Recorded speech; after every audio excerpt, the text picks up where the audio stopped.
Hello my crafty friends, welcome back to my video. Good morning to all. সবাই কেমন আছো?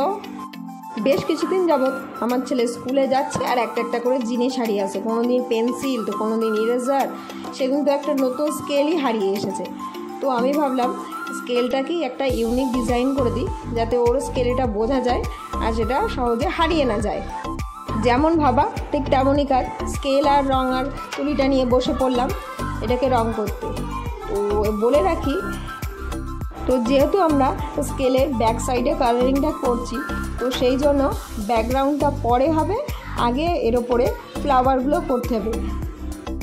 সেই কারণেই আমি সবার প্রথমে ফুলের মাঝখানের অংশটা করার জন্য ব্লু কালার দিয়ে ডট ডট করে নিয়েছি। কালারটাকে ভালোভাবে শুকিয়ে নিয়ে তারপরেই আমি ফুলের পাপড়িগুলো করার জন্য হোয়াইট আর রেড কালারটাকে মিক্সড করে একটা কালারের শেডের আনার চেষ্টা করেছি।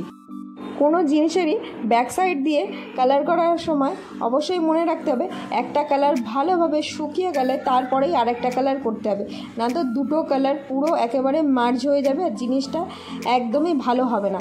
যেটা আমি ভিডিও শুরুতে প্রথমবার করতে গিয়ে আমি ফেস করেছি, তারপর সেটাকে আবার মুছে আবার নতুন করে আমি কালার করতে শুরু করেছি।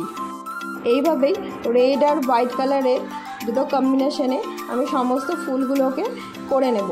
ফুলগুলোকে ভালোভাবে শুকিয়ে নেব 1-2 ঘন্টা মতো, তারপরেই আমি এর ব্যাকগ্রাউন্ড কালারটা করব। তো ব্যাকগ্রাউন্ডের জন্য আমি একটা ইয়েলো কালারের সাথে হালকা একটু মিডিয়াম মিলিয়ে নিয়েছি, নিয়ে পুরো কালারটা করেছি।